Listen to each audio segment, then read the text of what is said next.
नमस्कार दोस्तों, मैं अर्पित सिंह स्वागत करता हूं आप सभी का आपके अपने चैनल वेदादर्शनम पर। और आज की इस क्लास में हम पढ़ने जा रहे हैं बहुव्रीहि, द्वंद्व, एकशेष एवं अलोप समास जो है उससे संबंधित 50 प्रश्न। इससे पिछली क्लास में हमने तत्पुरुष समास से संबंधित जो प्रश्न थे वो हल किए थे।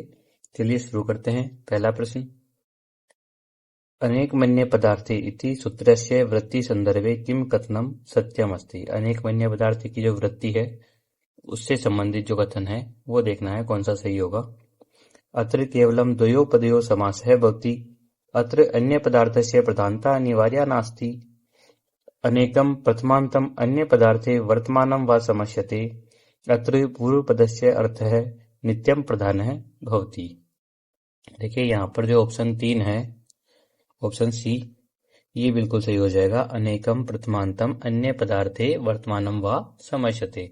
ये जो सूत्र है इसके अनुसार अनेकम अर्थात दो या दो से अधिक प्रथमांत जबकि किसी अन्य पदार्थ अर्थात अन्य पद के अर्थ को बताते हैं तो उनका विकल्प से बहुविधि समास होता है, ऐसा ही सूत्र कहता है। अगला प्रश्न, प्रश्न नंबर 2, जलजाक्षी इत्यस्य लौकिक विग्रह कै।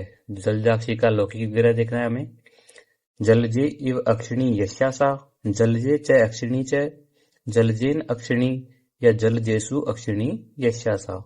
देखिए इसमें जो ऑप्शन ए है ये बिल्कुल सही हो जाएगा, जलजे इव अक्षिणी यस्यासा। ये यहाँ पर समास विग्रह रहेगा और यहाँ पर बहुव्रीहो सक्षक क्षणो स्वांगात सच जो सूत्र है उससे अक्षिण शब्द के अंत में सच प्रत्यय होता है और स्त्रीलिंग में गीस होकर के जलजाक्षी रूप बनता है। अगला प्रश्न, प्रश्न नंबर 3, पीताम्बरः हरि इत्यत्र बहुव्रीहि अस्ति परंतु पीताम्बरम इत्यत्र कै समास है। पीताम्बर हरि में तो बहुव्रीहि है लेकिन पीताम्बरम में कौन सा समास होगा ये पूछा है। बहुव्रीहि, क्रमधारी है, द्वंद्व है, अव्ययी भाव है। देखिए पीतम अम्बरम यश्यस है, इस विग्रह का जो रूप है वो बनता है पीताम्बर है। लेकिन पीतम अम्बरम ये नपुंसकलिंग है, विशेषण विशेष्य भाव है यहाँ पर, तो यहाँ पर कर्मधारय समास होगा जो कि ऑप्शन बी में है, तो ऑप्शन बी यहाँ बिल्कुल सही हो जाएगा। अगला प्रश्न, प्रश्न नंबर 4, अस्वाद्यतोया इत्यत्र समास विधायकम सूत्रम किम। अस्वाद्यतोया में समास विधायक सूत्र कौन सा होगा। सप्तमी स्वंडई, उपमानानि सामान्य वचनई, अनेकमन्य पदार्थे या नधृत्यस्थ।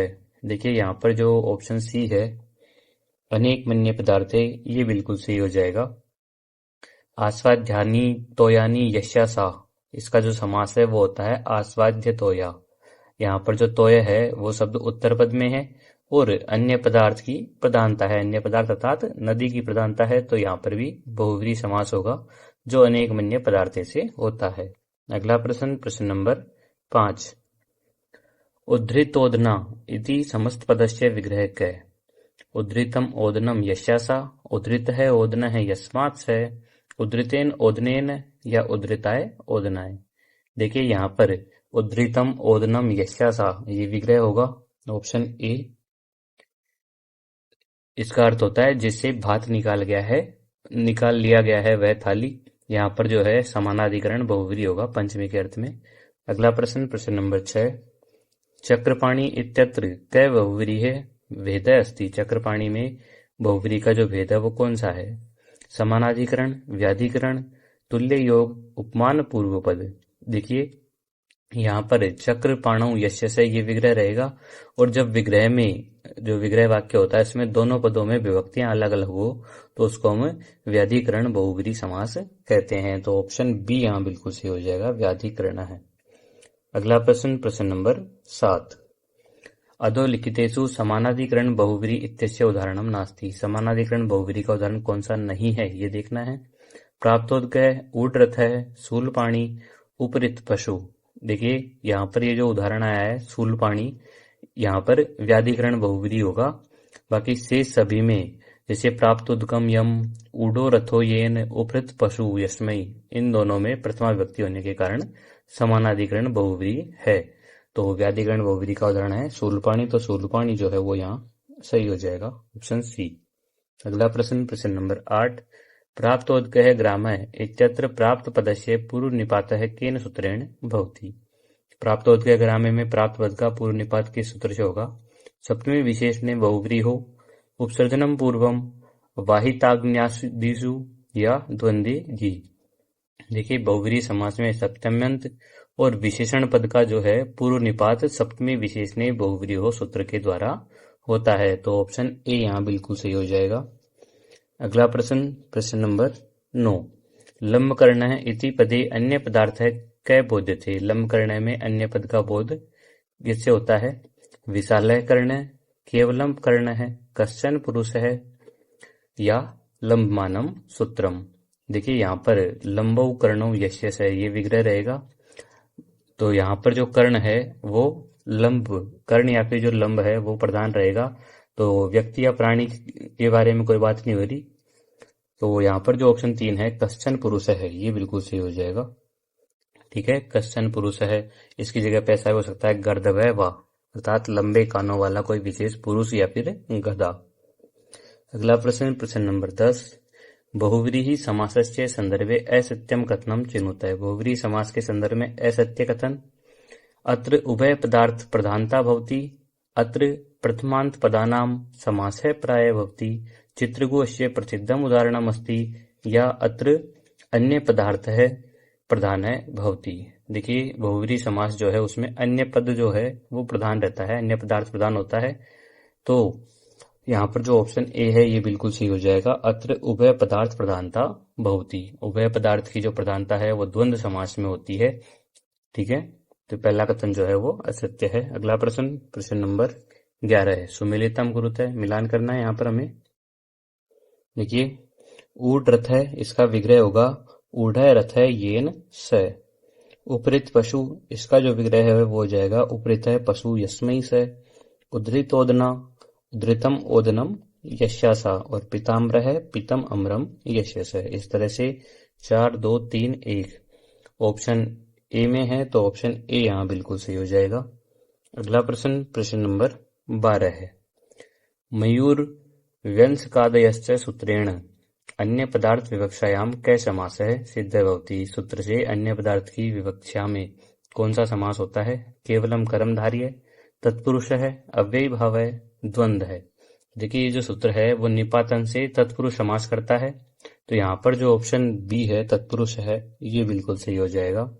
ठीक है, उसके अलावा अकिंचन जो है नास्ति किंचन यशस है, जैसे बहुव्रीहि के अर्थ में भी मयूर वंशकादि गण में निपातित है, परंतु यहाँ पर जो मूलतः है वो तत्पुरुष विधायक सूत्र होगा ये सूत्र। अगला प्रश्न, प्रश्न नंबर 13 है। रूपवद भार्य इत्यस्य अलौकिक विग्रह किम। रूपवद भार्य का अलौकिक विग्रह क्या होगा? रूपवत्सु भार्यासु, रूपवती गीप भार्यासु, रूपवतीसु भार्यासु, या रूपवत्सु भार्यांगी। देखिए यहाँ पर जो लौकिक विग्रह है वो होगा रूपवती भार्या यश्यस है। तो अलौकिक विग्रह क्या होगा? रूपवती सु भार्यासु, जो कि ऑप्शन बी में है, ऑप्शन सी में है। तो ऑप्शन सी यहाँ बिल्कुल सही हो जाएगा। अगला प्रश्न, प्रश्न नंबर 14 है। अनेक मन्य पदार्थे इति सूत्रे अनेकम शब्दस्य अर्थ है क्या? अनेक मन्य पदार्थे में अनेक शब्द का अर्थ क्या होगा? एकम, द्वे व अधिकानि प्रथमांत पदानि, त्रय गुणः, चत्वारः वर्णः। देखिए अनेकम का जो अर्थ है वो होता है एक से अधिक, यानी 2 या 2 से अधिक प्रथमांत सुबंत पदों का अन्य पदार्थ से समास होता है। तो यहाँ पर जो ऑप्शन बी है ये बिल्कुल सही होगा। द्वे व अधिकानि प्रथमांत पदानी, यानी 2 या 2 से अधिक प्रथमांत पद। अगला प्रश्न, प्रश्न नंबर 15 है। शूलपाणी इति पदे समासांत प्रत्यय के। शूलपाणी में समासांत प्रत्यय कौन सा होगा? डच, टच, कप या नास्ति, अर्थात कोई नहीं होगा। देखिए शूलपाणी जो पद है उसमें कोई भी समानांत प्रत्यय नहीं है। यहाँ पर इकारांत शब्द है जो बहुव्रीहि में ज्यों का त्यों रहता है। तो इस तरह से ऑप्शन डी जो है वो सही हो जाएगा, नास्ति, अर्थात यहाँ कोई भी समासांत प्रत्यय नहीं है। अगला प्रश्न, प्रश्न नंबर 16 है। बहुव्रीहि समासे निष्ठा, निष्ठा का मतलब होता है कत और कतवतु, प्रत्यांतस्य पदस्य प्रयोग है कुत्र भवति। तो बहुव्रीहि समास में जो निष्ठा है अर्थात कत और कतवतु है, उन प्रत्यांत पदों का प्रयोग कहाँ पर होता है? पूर्व निपात है, पर निपात है, विकल्पेन या मध्यपात है। देखिए सूत्र है निष्ठा, उसके अनुसार बहुव्रीहि समास में जो निष्ठा प्रत्यांत शब्द होते हैं उनका पूर्व प्रयोग होता है, अर्थात पूर्व निपात है। तो ऑप्शन ए यहाँ बिल्कुल सही हो जाएगा। अगला प्रश्न प्रश्न नंबर 17 है। द्विदशा इत्यत्र कै समास है। द्विदशा में कौन सा समास होगा। देखिए दो व दस वा ये इसका विग्रह रहता है। यहाँ पर संख्या व्यायासनादुरादि संख्या संख्या जो सूत्र है उससे संख्यावाचक पदों का विकल्प से बहुव्रीहि समास होगा। ठीक है, यहाँ पर संख्या देख करके हमें द्विगु समास नहीं करना, ध्यान रखना है यहाँ पर कौन सा समास होगा, बहुव्रीहि समास। तो ऑप्शन बी यहाँ बिल्कुल सही हो जाएगा। इसका अर्थ होता है 2 या 10। अगला प्रश्न प्रश्न नंबर 18 है। वीरा पुरुषा यस्मिन् ग्रामे अस्य समस्त पदम किम। वीरा पुरुषा यस्मिन् ग्रामे का समास क्या होगा। वीर पुरुष ग्रामम, वीर पुरुष कह, वीर ग्राम है या ग्राम वीर है। देखिए बहुव्रीहि समास में शेषा द्विभाषा जो सूत्र है उससे विकल्प से कप प्रत्यय होता है, अतः वीर पुरुष है और वीर पुरुष कह दोनों रूप बनते हैं। यहाँ पर जो ऑप्शन बी है ये बिल्कुल सही हो जाएगा, वीर पुरुष कह। अगला प्रश्न प्रश्न नंबर 19। चित्रगु इत्यत्र कै समास है। चित्रगु में कौन सा समास होगा। कर्मधार्य, बहुव्रीहि, द्विगु या तत्पुरुष है। देखिए चित्रहा गावो यशस है ये इसका विग्रह रहेगा। यहाँ पर अन्य पदार्थ जो है वो प्रधान होने के कारण बहुव्रीहि समास होगा, तो ऑप्शन बी यहाँ बिल्कुल सही हो जाएगा। अगला प्रश्न प्रश्न नंबर 20। बहुव्रीहि शब्द से व्युत्पत्ति क्या। बहुव्रीहि शब्द की जो व्युत्पत्ति है वो कौन सी होगी इनमें। बहवय विरह यशस है ये इसका विग्रह रहेगा। बहवय च विरह च व्रीहिणाम अभावय या व्रीहे समीपम। देखिए इसकी जो व्युत्पत्ति है वो ऑप्शन ए है वो बिल्कुल सही हो जाएगा, बहवय विरह यशस। बहुव्रीहि शब्द जो है वो बहुव्रीहि का ही उदाहरण है, ध्यान रखिएगा। ठीक है, बहुव्रीहि का अर्थ होता है जिसके पास बहुत ज्यादा अधिक व्रीहि हो। व्रीहि का मतलब चावल या धान्य। अगला प्रश्न प्रश्न नंबर 21। कथन ए। शिव केशवौ इत्यत्र शिव शब्दस्य पूर्व निपातः भवति। कारण अल्पाचतरम सूत्रानुसारम न्यून अच युक्तस्य पदस्य पूर्व निपातः जायते। देखिए शिव जो है उसमें 2 अच है, अच मतलब स्वर है, 2 स्वर है, और केशव में जो है वो 3 अच है, 3 स्वर है। और द्वंद्व समास में अल्पाचतरम जो सूत्र है उससे जिसमें कम स्वर हो उसका पूर्व प्रयोग होता है, तो यहाँ पर जो शिव है उसका पूर्व प्रयोग होगा। तो दोनों ही बिल्कुल सही होंगे, यहाँ कथन और कारण और व्याख्या भी बिल्कुल सही है, तो ऑप्शन ए यहाँ बिल्कुल सही हो जाएगा। अगला प्रश्न प्रश्न नंबर 22। हरिहरौ इत्यत्र हरि शब्द पूर्वम प्रयुज्यते। द्वंद्वे घी सूत्रेण घी संज्ञकस्य इकारांत उकारांत पूर्व निपातः भवति। देखिए हरि शब्द जो है वो इकारांत है और इकारांत होने के कारण घी संज्ञक भी होगा, अतः यहाँ पर जो द्वंद्वे घी सूत्र है उससे इसका पूर्व प्रयोग होगा, पूर्व निपात होगा। तो दोनों ही कथन और कारण बिल्कुल सही होंगे यहाँ भी, और व्याख्या भी सही होगी, तो ऑप्शन ए बिल्कुल सही हो जाएगा। अगला प्रश्न प्रश्न नंबर 23। ईश कृष्णौ इत्यत्र ईश शब्दस्य पूर्व निपातः युक्त अस्ति। अजाद्यंतम सूत्रानुसारम अच आदि च तथा ए अंत पदस्य पूर्व प्रयोग है भवति। देखिए ईश शब्द जो है वो अच से शुरू होता है और अकारांत है, अर्थात ई से शुरू हो रहा है और ए पे खत्म हो रहा है, अतः अजाद्यंतम जो सूत्र है उससे इसका पूर्व निपात होता है। तो यहाँ भी कथन कारण दोनों बिल्कुल सही होंगे, ऑप्शन ए। अगला प्रश्न प्रश्न नंबर 24। कथन ए। पाणिपादम समाहारे द्वंद्वस्य उदाहरणमस्ति। कारण समाहार द्वंद्व है नित्य नपुंसकलिंग एक वचने भवति। देखिए पाणिपादम समाहार द्वंद्व का उदाहरण है, बिल्कुल सही है, और समाहार द्वंद्व जो है वो नित्य नपुंसकलिंग एक वचन में होता है, ये भी बिल्कुल सही होगा। लेकिन इसके समाहार द्वंद्व होने का जो मूल कारण है वो द्वंद्वस्य प्राणी तुर्य सेनांगा नाम जो है वो रहेगा। तो कारण जो है वो सत्य होते हुए भी व्याख्या सही नहीं कर रहा, इस तरह से यहाँ पे ऑप्शन बी जो है वो सही होगा। ई तथा आर उभौ सत्य स्तः परंतु आर इति ए इत्यस्य समीचीना व्याख्या नास्ति। ठीक है, अगला प्रश्न प्रश्न नंबर 25।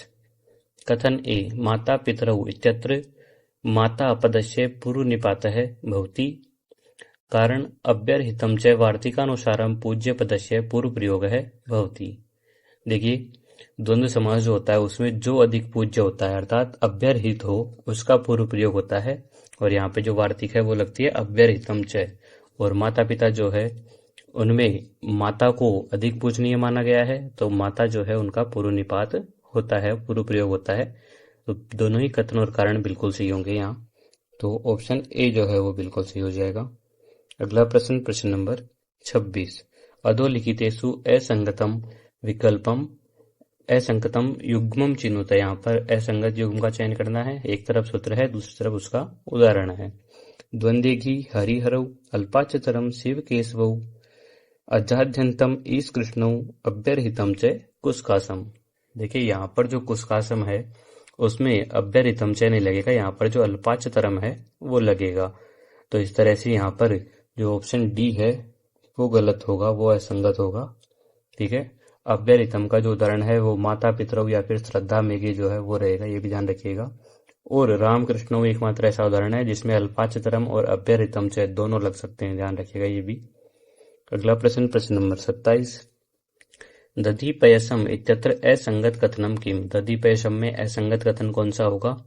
अत्र समाहार द्वंद्व अस्ति, अत्र पयस शब्द उत्तरपदे अस्ति, अत्र अल्पाचतरम सूत्रम प्रवृत्तम, या अत्र इतरेतर द्वंद्व अस्ति।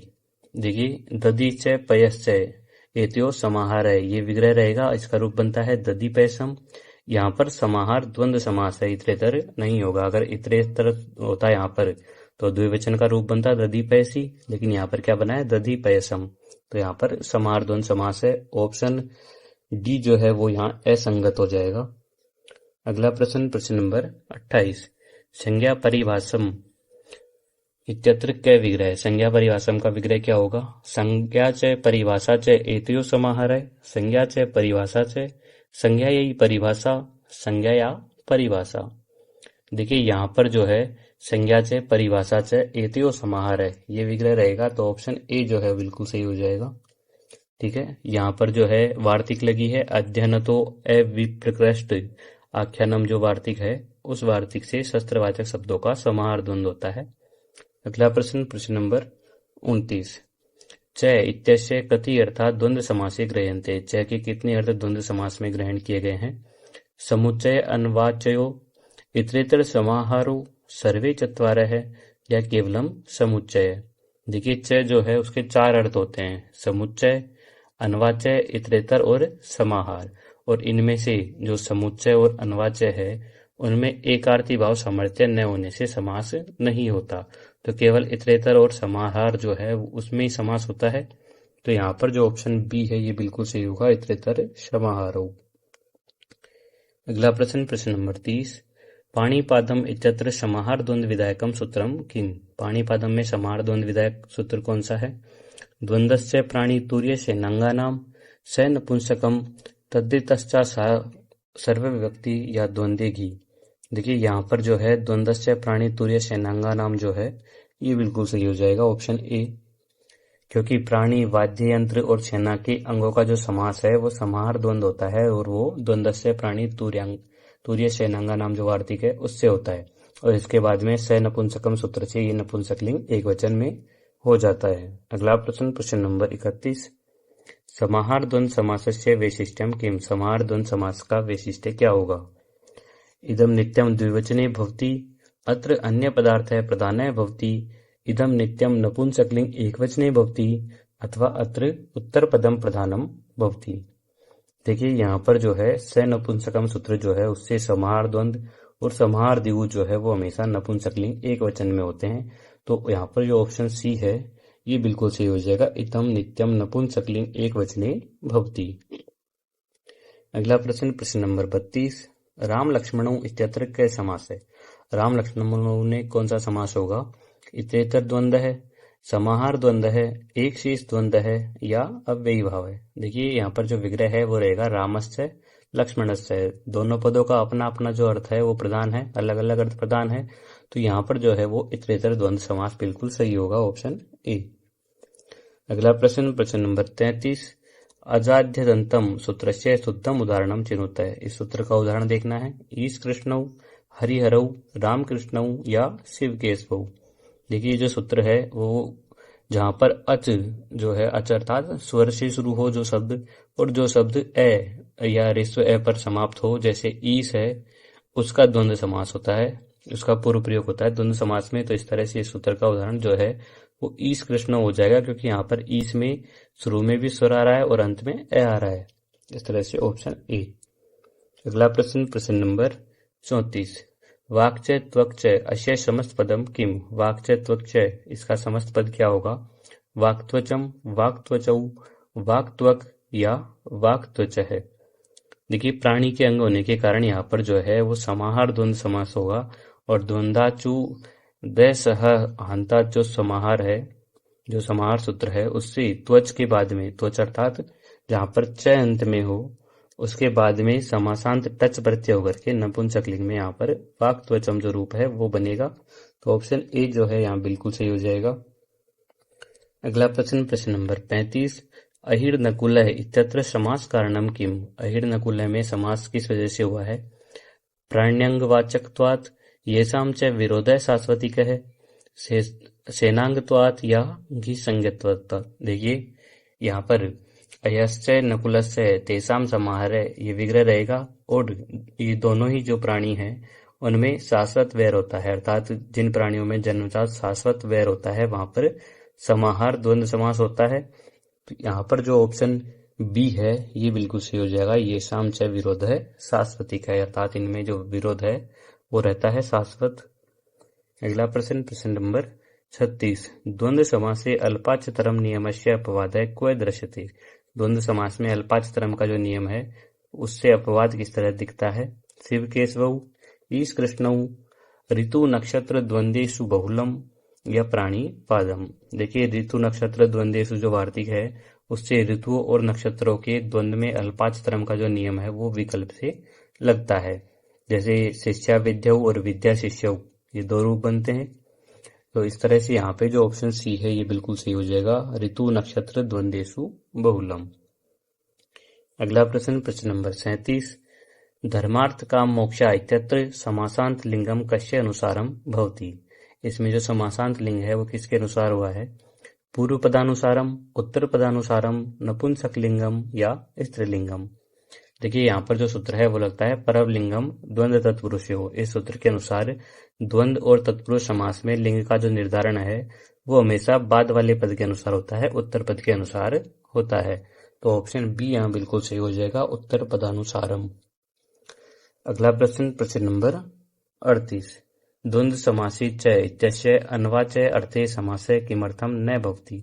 द्वंद्व समासी च, इसमें अन्वाचय अर्थ में समास क्यों नहीं होगा? सामर्थ्याभावात्, सूत्राभावात्, विग्रहाभावात् या अर्थाभावात्। देखिए, भिक्षामटगाम चानय जिसका रूप बनता है अन्वाचय, यहाँ पर भिक्षा और गाय दोनों को अपनी अपनी क्रियाओं के साथ में स्वतंत्र अन्वय दिखाया गया है। तो यहाँ पर परस्पर एकार्थी भाव जो सामर्थ्य जो है वो नहीं होगा, और सामर्थ्य के अभाव में समास भी नहीं होगा।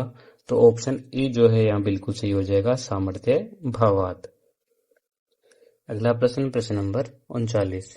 यूपदारु और रामकृष्णों में प्रमुख अंतर क्या होगा? पद प्रधानता, विभक्ति लोप, विग्रह शैली या प्रत्यय विधान। देखिए, यहाँ पर जो है यूपदारु जो है उसमें तत्पुरुष होगा, जिसमें उत्तर पद अर्थात जो दारू है वो प्रधान होगा, जबकि रामकृष्ण जो है उसमें द्वंद्व होगा, इसमें दोनों पद राम और कृष्ण समान रूप से प्रधान है। इस तरह से यहाँ पर जो ऑप्शन ए है ये बिल्कुल सही हो जाएगा, पद प्रधानता।